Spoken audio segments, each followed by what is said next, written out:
Hi everyone, మీ ఇంట్లో చేసిన టమాటా కూర సేల్ అవ్వడం లేదా? అలా అయితే ఇలా తప్పకుండా ట్రై చేయండి, ప్రతి ఒక్కరు ఇష్టంగా తింటారు. నేను మార్నింగ్ టమాటా కూర చేసి ఆఫ్టర్నూన్ బాక్స్ తీసుకువెళ్ళాను ఆఫీస్కి. అయితే టమాటా కూర, ఉట్టి టమాటా కూరతో ఏం తింటామనే ఆలోచన వచ్చింది. దానికోసం నేను ఇక్కడ 2 మసాలా వడలు తీసుకొని ముందుగానే కాస్త వాటర్లో నానబెట్టి పెట్టాను. వాటర్లో ఎందుకు నానబెట్టి పెట్టానంటే మళ్ళీ టమాటా కూరలో వేస్తే టమాటా గుజ్జు అంతా లాగేస్తుంది కాబట్టి. నేను మా రూమ్లో వాడిని అడిగాను, రే టమాటా కూర మిగిలింది, దాంతో ఏమైనా చెయ్యమంటావా, ఆ, నేను ఇలా వడలు వేసి చేద్దామంటే, అన్న వద్దన్నా నేను తిన్నా అన్నాడు.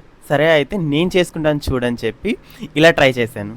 దానికోసం పొద్దున మిగిలిన టమాటా కూరలో కాస్త వాటర్ వేసి కారం, ఉప్పు, ధనియాల పొడి వేసి కాస్త ఉడకనిచ్చాను.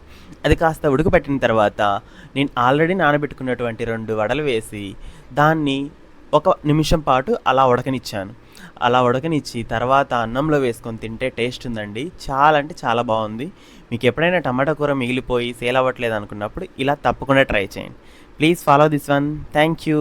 By bye. Please subscribe bachelors balcony.